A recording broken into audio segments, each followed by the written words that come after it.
নমস্কার, নিউজ প্রাইমে আপনাদের স্বাগত। আমি সঞ্জয় রয়েছি আপনাদের সাথে। পুরুষ এবং নারী এই দুটো কথা বললেই সমাজ ভাগ হয়ে যায় আড়াআড়ি।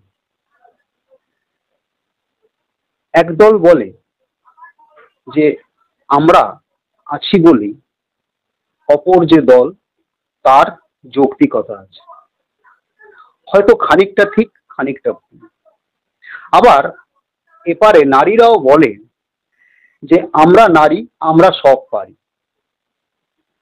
কিন্তু এই যে বিতর্ক নারী পুরুষ সমান সমান, এটা আগেও ছিল, আজও আছে, হয়তো আগামীতেও থাকবে। কিন্তু একটা জিজ্ঞাসার চিহ্ন উঠেছে।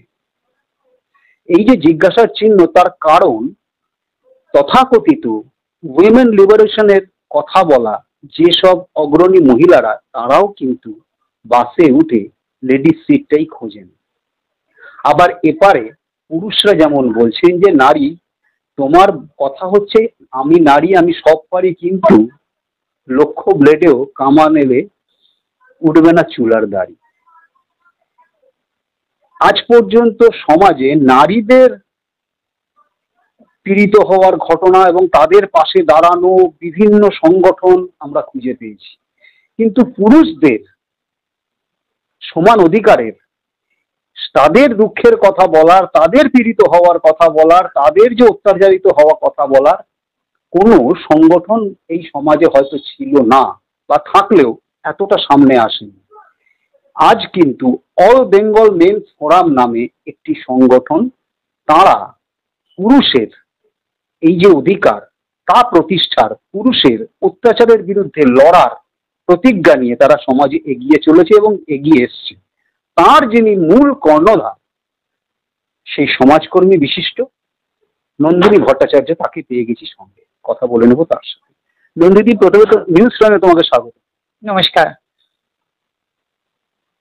পুরুষ নারী সমান সমান নারীদের দাবি, অথচ দেখা যায় বহু অংশে পুরুষরা অত্যাচারিত হয়। কি বল? না, পুরুষ তো সারা বিশ্ব জুড়েই কিন্তু অত্যাচারিত, এমন নয় যে ভারতবর্ষ বা বাংলা, সেটা সারা বিশ্ব জুড়েই একটা বিরাট সংখ্যক পুরুষ মানুষ অত্যাচারিত, যাদের খবর প্রায় কেউই রাখেন না এবং যাদের কথা কোথাও বলা হয় না, যাদের সম্বন্ধে কোনো পরিসংখ্যান কোথাও নেই সারা পৃথিবীতে। আমরা এই কাজটা করতে এসেছি বলে বিভিন্ন মানুষের সঙ্গে পরিচয় হয়েছে, বিভিন্ন সংস্থার সঙ্গে পরিচয়, তার ফলে আমাদের কাছে পরিসংখ্যান, আমরা সেই কাজটা নিয়ে কাজ করছি, বিভিন্ন মানুষের সঙ্গে পরিচয়, এবং যার ফলে আমরা সোচ্চার হচ্ছি। কাজে এমন নয় যে এটা শুধু ভারতবর্ষ বা বাংলা, এটা কিন্তু সারা পৃথিবীর চিত্র। এই মুহূর্তে যে আপনারা কাজ করছেন, মূলত কত সংখ্যক এই ধরনের কেস আপনাদের কাছে এসছে এক, আর আপনাদের সংগঠনের সঙ্গে এখনো পর্যন্ত কত পুরুষ জড়িত? দেখুন, কত কেস এসছে বলা খুব মুশকিল, কারণ প্রত্যেক দিন আমাদের সপ্তাহে 7 দিন অফিস খোলা থাকে, তো প্রত্যেক দিন যদি অ্যাভারেজ ওয়েতে বলেন 8 থেকে 10 জন করে আমাদের কাছে আসেন প্রত্যেক দিন। হ্যাঁ, তো এবার কাজে এরকম ভাবে হিসেব দেওয়া যাবে না। তবে সবাই যে সবসময় স্ত্রীর দ্বারা অত্যাচারিত হয়ে আসছেন এরকম নয়, অনেকে মায়ের দ্বারা, বোনের দ্বারা, অনেকে কর্পোরেটের সেক্সুয়াল হ্যারাসমেন্ট, অনেকে গার্লফ্রেন্ডের দ্বারা, মানে নানান রকম, আর মানে বিভিন্ন ব্যাপার। আর যদি বলেন যে আমাদের সংগঠনে কত, তার তো বিভিন্ন একটা ব্যাপার আছে। আমরা কিন্তু ডাইরেক্টলি সবাইকে খুব আমাদের মেম্বারশিপে আগ্রহী করি না, কারণ সেখানে না আমরা একটু দেখিনি যে কারা আমাদের সঙ্গে কাজ করতে পারবেন, কারণ এটা তো ভীষণ একটা হার্ডকোর কাজ। যখন তখন হয়তো পুলিশ স্টেশনে যেতে হয়, যখন তখন ছেলেদের পাশে ছুটে যেতে হয়, কোর্টে কাটাতে হয় অনেকটা সময়। যে আমরা একটু আগে দেখে নিই যে কাদের এই মানসিকতা আছে। তার বাইরে যদি বলেন, সোশ্যাল মিডিয়ায় তো অজস্র হাজার হাজার পুরুষ মানুষ, তাদের পরিবার, মহিলারাও অনেকে আছেন, এরকম করে এই সংখ্যাটা বলা যাবে না, তবে প্রচুর মানুষ আছেন, প্রচুর। ঠিক এই জায়গা থেকে আমার প্রশ্ন, এই যে বললেন খুব হার্ডকোর কাজ, আজকে মহিলাদের জন্য বিভিন্ন ধরনের আইনের ধারা রয়েছে। মহিলা কোনোভাবে যদি এফেক্টেড হয়, মহিলা কোনোভাবে যদি আক্রান্ত হয়, তার জন্য প্রচুর ধারা রয়েছে, কিন্তু অদ্ভুতভাবে পুরুষদের জন্য সেই অর্থে কোনো সেরকম ধারা নেই যদি মহিলা দ্বারা কোনো পুরুষ আক্রান্ত হয় বা হ্যারাস্ট হয়। কি বলবেন? দেখুন, আজকে এটাও তাহলে ভাবতে হবে যে কেন রয়েছে। কারণ মহিলারা অনেক বছর ধরে বলেছেন যে আমাদের এই অসুবিধা হচ্ছে, আর তারা এগিয়ে এসেছেন, চিৎকার চেঁচামেচি করেছেন, কান্নাকাটি করেছেন, বলেছেন। পুরুষ মানুষ কি কোনোদিন বলেছেন যে আমাদের অসুবিধে, আমরা হ্যারাসড, আমাদের এই প্রবলেম, আমাদেরকেও বাড়িতে অত্যাচার করা হয়, আমরা নির্যাতিত বহু বছর ধরে। নিজেদের কথা নিজেদের বলতে হবে। পুরুষ মানুষ তার ইগো ছেড়ে বেরোতে পেরেছেন কি? আজকাল কিছু কিছু পারছেন। তারপরে নিজেদের কথা তো প্রথমে নিজেদের বলতে হবে, তারপরে তো অন্য লোক বলবে। বহু মহিলা বহু বছর অত্যাচারিত হয়েছেন, মারা গেছেন, আত্মহত্যা করেছেন, গায়ে আগুন দিয়েছেন, নানান কিছু হয়েছে, তবে তারা আইন পেয়েছেন এবং তারা চিৎকার করেছেন বহু বছর ধরে যে আমাদের জন্য কিছু নেই, আমরা অত্যাচারিত, মারধর করা। তারপর তারা পেয়েছেন। তাদের লড়াইকে এতটুকু অসম্মান করার জায়গা কোথাও নেই। হ্যাঁ, ডেফিনেটলি তারপর আজকে মিস ইউজও বিশাল, কিন্তু সে তো যে কোনো জিনিস আসার পরে ইউজ থাকলে মিস ইউজ তো হবে। নন্দিনী, আপনি সমাজে একটা দৃষ্টান্ত, কারণ আপনি নিজে মহিলা কিন্তু পুরুষ অধিকারের জন্য লড়াই করতে এগিয়ে এসেছেন এবং সমাজকে জাগরিত করার চেষ্টা করছেন। আজকের দিনে দাঁড়িয়ে যেখানে আপনি কথাটা বললেন যে পুরুষ কি কোনোদিনও বলেছে বা পুরুষ কি কোনোদিনও কেঁদেছে তার নিজের অধিকারের জন্য, যেই অর্থে পুরুষকে বলা হয় যে পুরুষকে কাঁদবেন, এই পুরুষ যদি কোথাও কাঁদে তখন তাকে মহিলার সাথে তুলনা করা হয়, আবার সেই মহিলাকেই বলা হয় পুরুষের সমান অধিকার, মানে মহিলারা তারা সব পারে, আজকে মহিলা প্লেন চালাচ্ছে, কেন পুরুষের সমান হবে না? অথচ পুরুষ যদি কাঁদে তখন তাকে আবার মহিলার সাথে তুলনা করা হয়। না না, খুব আমাদের না সমাজটা খুব এরকম ধরনেরই। আর সবচেয়ে বড় কথা, আমি দৃষ্টান্তই বা কেন? আজকে তো আজীবন মহিলাদের জন্য পুরুষরাই কাজ করবেন, আর তাদেরকে দৃষ্টান্ত বলা হয়? তাহলে আমায় কেন বলা হবে? আমি একজন নর্মাল হিউম্যান বিং, একজন মানুষের যা করা উচিত আমি তো সেই কাজটাই করছি, তাহলে আমি দৃষ্টান্ত হঠাৎ হতে যাবো কেন? বহু পুরুষ মানুষের জন্য মহিলাদের জন্য কাজ করেছেন। আজকে আমি একজন নারী, আমি আবার পুরুষের পাশে, আমি কেন? এরকম আমার মতন আরো অনেক নারী করছেন, তো সেই কাজটা করার চেষ্টা করছি, কেন? তো আর আমার কথা যে আমাদের যেমন বলা হয় না যে মহিলারা পাইলট হচ্ছেন, মহিলারা এটা হচ্ছেন ওটা হচ্ছেন, তারপর একজন পুরুষ নৃত্যশিল্পীটা এত আছেন, তখন তো বলা হয় না যে পুরুষ নৃত্যশিল্পীরা আছেন, পুরুষ শেফ আছেন, পুরুষ হেয়ার ড্রেসার, পুরুষ মেকআপ ম্যান, কেন বলা হয় না? আমি জানতে চাই। তখন তো কেউ আহ্লাদে আটখানা হন না, তখন তো সেই বাবা মারা বলেন না। তাহলে সমান অধিকার কিসে? তাহলে মহিলারা কিসে সমান অধিকারের চিৎকার করছেন? তাহলে সবকিছু যেরকম সমান হবে তখন দেখবেন সব এরকম উঠে আসে। আর পুরুষ কাঁদবেন না, মানে পুরুষরা কাঁদেন না, মায়েরাই শেখাচ্ছেন তুই ছেলে তুই কেন কাঁদবি কেন? মায়েদেরকে বলবো ছেলেদেরকেও সমানভাবে কাঁদতে দিন, ব্যথা লাগলেও কাঁদতে দিন, মনে দুঃখ পেলেও কাঁদতে দিন, দেখবেন সব সমান হয়ে গেছে। খুব সুন্দরভাবে আপনি বললেন যে কিন্তু যেটা দেখা যায় সমাজে যে 497A বলে একটা ধারা আছে, 498 যেটাতে বধূ নির্যাতন, বধূ নতুন থেকে বিএনএস হলো সেটা, আর 498 জুলাই থেকে ইমপ্লিমেন্টেশন, 1 জুলাই থেকে সেটার ধারাটা চেঞ্জ হয়েছে। কিন্তু সেই যে ধারাটা, এটা কিন্তু মূলত বধূ নির্যাতনের। কিন্তু অনেক ক্ষেত্রে দেখা যায় যে বিয়ের পরই হয়তো ডিভোর্স দিয়ে বউ চলে গেল এবং খোরপোশ দাবি করছে। শুধু তাই নয়, অনেক ক্ষেত্রে পুরুষরা প্রতারিত হয়, জাস্ট প্রতারিত হয়, সেক্ষেত্রে তাদের জন্য কিন্তু কোনো ধারা আইনে নেই।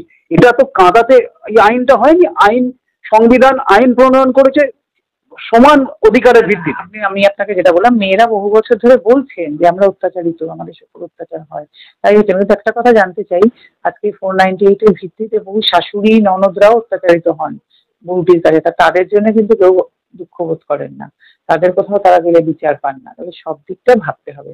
আর পুরুষ মানুষকে নিজের কথা বলতে হবে যে আমরাও বহু বহু বছর ধরে স্ত্রীদের হাতে, শ্বশুর বাড়ির হাতে বা অন্যান্য নারীদের হাতে অত্যাচারিত, তবেই পুরুষ মানুষের কিন্তু কিছু হবে। এটা বারবার বলছি, আমি অনেক জায়গায় বলেছি, আবারও একবার বলছি, পুরুষ মানুষকে তার নিজের লড়াই নিজেকে লড়তে হবে, নিজের এই রবিনহুড, নিজের এই ইগো সব ভেঙে বেরোতে হবে। আরে আমি পুরুষ কাঁদে না, পুরুষের দুঃখ হয় না, কে বললো এই সমস্ত কথা? না না, সব হয়। পুরুষ মানুষ একজন হিউম্যান বিইংই, তার সব হয়, সেই ইগোর জায়গা থেকে বেরোতে হবে। সব হয়, পুরুষ মানুষের উপর অত্যাচার হয়, নির্যাতন হয়, পুরুষের রেপও হয়, তার শ্লীলতাহানিও হয়, এগুলো পুরুষ মানুষকে বলতে হবে। এই যে দেখাচ্ছেন যে র্যাগিং এ, সেখানে যে অকথ্য অত্যাচার হয়, মানে এটাও মনে রাখতে হবে মেয়েদের হস্টেলেও বহুত র্যাগিং হয়। সব এগুলো এই জায়গাগুলো থেকে আমাদের বেরোতে হবে, এগুলো নিয়ে চিন্তা ভাবনা করতে হবে। পুরুষ মানুষেরও প্রচুর সাইকোলজিক্যাল ডিসঅর্ডার আছে, ফিজিক্যাল ডিসঅর্ডার আছে, আর মেয়েরাও অনেকে, পুরুষ যেমন ইম্পর্টেন্ট হন, বহু মেয়েও ফ্রিজিড হন। এই সব নিয়ে আলোচনা হতে হবে, আমাদের অনেক বেশি ম্যাচিওর হতে হবে। আমরা নই, আমরা অত্যন্ত একটি হিপোক্রিট জাত, আমাদের বেরোতে হবে সেগুলো থেকে।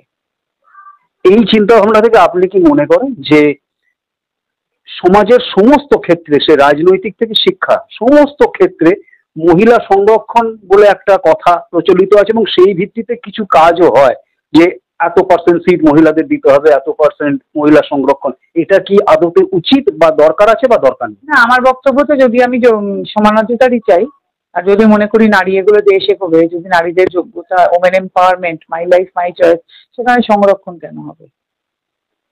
তারা যোগ্যতার ভিত্তিতে সবকিছু লড়ে নিক ওনারা। আমার কথা, নারী তো আজকে যথেষ্ট যোগ্য, সব জায়গায় এগোচ্ছেন, চারে যাচ্ছেন, ট্রেন চালাচ্ছেন। তেমনি আবার বহু জায়গায় নারী এমন অবস্থায় আছে না, তার খবরই কেউ রাখেন না। তারা কিন্তু এই সংরক্ষণের সুবিধাটাও আবার পান না। তাই সংরক্ষণ যারা পাচ্ছেন, আমার কথা, তারা সংরক্ষণ চাইছেন কেন?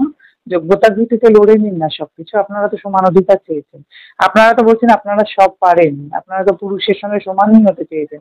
তাহলে যোগ্যতার ভিত্তিতে লড়ে নিন, সেই দিন কিন্তু সত্যি পরীক্ষা হবে যে আপনারা সমান অধিকারের যোগ্য কিনা। সংরক্ষণের ভিত্তিতে গিয়ে কিসের পরীক্ষা হবে না? কিন্তু সেই ভিত্তিতেই তো কেন্দ্র, রাজ্য তথা সমগ্র বিশ্বই প্রায় চলছে। তার মানে কি সেটা ঠিক নাকি? তার মানে সেটা ঠিক না। আজকে সংরক্ষণের ভিত্তিতে যেসব মহিলাগুলো পান না, ধরুন একজন পঞ্চায়েত প্রধান, আসল চালান কিন্তু তার স্বামী, তাহলে কি লাভ এরকম সংরক্ষণের? কোনো লাভ নেই। একটু অন্য প্রসঙ্গে আসি। সারা রাজ্যে দেখা যাচ্ছে বিভিন্ন জায়গায় ইদানিং একটা চল হয়েছে কিছুদিন ধরে, যে গণপিটুনিতে মারা যাচ্ছে, সেখানেও কিন্তু দেখা যাচ্ছে ম্যাক্সিমামই পুরুষ মারা যাচ্ছে, মহিলা কিন্তু গণপিটুনিতে মারা গেছে খুব কম। এটা কেন? না দেখুন, মহিলাদের জেনারেলি ডাইনি টাইনি অপবাদে মারা গেছে, চিরকালই করা হয়েছে। আর এমনি পুরুষ মানুষই তো বেশি মারা যান, সে ভোট পরবর্তী হিংসাই বলুন, রাজনৈতিক হিংসার বলি বলুন, বেশিরভাগ ক্ষেত্রে পুরুষ মানুষই চিরকাল গেছেন। আমার কথা যে গণপ্রতিনিধিত্ব তো আইন টাইন হয়েছে, যদিও রাজ্যে সেই আইনটা নিয়ে কথা বলা হয়নি। চিরকাল পুরুষ মানুষই তো বেশি মারা গেছেন। এই যে বলেন না যে পুরুষ মানুষ কি জেন্ডারের কারণে কোথাও মারা গেছেন, এরকম দেখা গেছে? কি বলেছি, সারা পৃথিবীতে জেন্ডারের কারণে যুদ্ধে বলুন, মানে বা রাজনৈতিক হিংসার বলি বলুন, বা মানে বাড়ি থেকে টেনে নিয়ে গিয়ে মারা বলুন, যেটা মানে যেগুলো হয় না হিংসার ভিত্তিতে, সবসময় পুরুষ মানুষই বেশি মারা গেছেন। তাই জেন্ডারের কারণে পুরুষ মানুষের মৃত্যু অনেক বেশি। আপনি এই বলছেন নন্দিনীদি, স্বয়ং রাজ্যপাল নারী নির্যাতন অভিযুক্ত, কি বলবেন? না না, ওগুলো নিয়ে খুব বিতর্কিত বিষয়, এগুলো নিয়ে আমি কথা বলতে চাই না। সেটা সত্যি না মিথ্যা এখনো প্রমাণিতই হয়নি।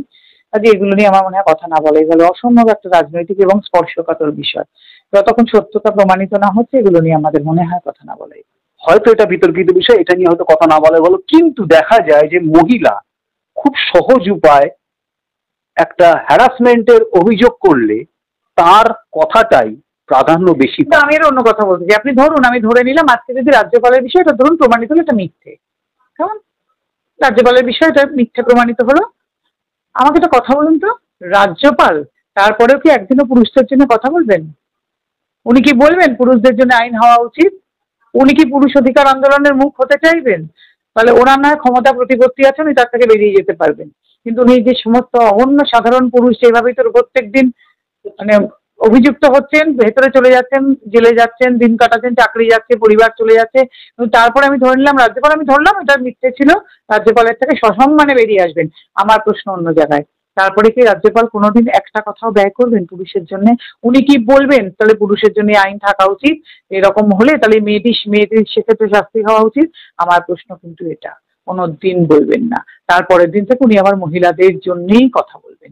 কাজে রাজ্যপাল, মন্ত্রী, আমলা, খেলোয়াড়, ফিল্ম স্টার যারাই এরকম অভিযুক্ত তো বহু লোক হয়েছেন, ভেবে দেখবেন তো তারা পরের দিন থেকে একটা কথাও কখনো পুরুষের জন্য বলেছেন কিনা। কারণ সাধারণ পুরুষ মরলো না বাঁচলো, তাদের কোনো বিন্দু মাত্র মাথা ব্যথা নেই। অর্থাৎ আপনি যেটা বলছেন যে পীড়িত পুরুষও হয়তো পুরুষের জন্য বলবে না। হয়তো না, বলেন না, কারণ ওনারা মনে করেন তাতে ওনাদের টিআরপি নষ্ট হয়। এখান থেকেই প্রশ্ন যে তার মানে কি আইন তো পরে, আগে তো সমাজের চেতনা পরিবর্তন হতে হবে যে যে কোনো মূল্যে একটা পুরুষকে দাগিয়ে দেওয়াটা উচিত নয়। উচিত না। ওনারা কি বলবেন আমি জানতে চাই। দাগিয়ে দেওয়া তো পরে আসছে। আজকে অগণিত সাধারণ পুরুষের যে অবস্থা, ওনারা নিজেরা অনেক জাহাজত হয়েছেন এরকম ভাবে দাগিয়ে দেওয়া হয়েছে। বড় বড় ডাক্তার আছেন, রাজনৈতিক নেতা আছে, খেলোয়াড় আছে, ফিল্ম স্টার আছে, তারা কেউ অনেকে তো সসম্মানে বেরিয়েও এসছেন তার থেকে। তারপরে তারা কেউ একটাও কথা পুরুষের জন্য বলেছেন? তারা বলেছেন এদেশের আইন হওয়া চেঞ্জ হওয়া উচিত? তারা কেউ আজকে বিএনএস সবার আগে একবারও বলেছেন যে এটার ব্যাপারে আপনারা ভাববেন? বলেছেন অগণিত সাধারণ পুরুষের জন্য গলা কেউ তুলেছেন? জানতে চাই। কেউ বলেন না, সাহস নেই ওনাদের কারো বলার। অল বেঙ্গল মেন ফোরাম কি চাইছে এই মুহূর্তে, যেটা আশু দরকার?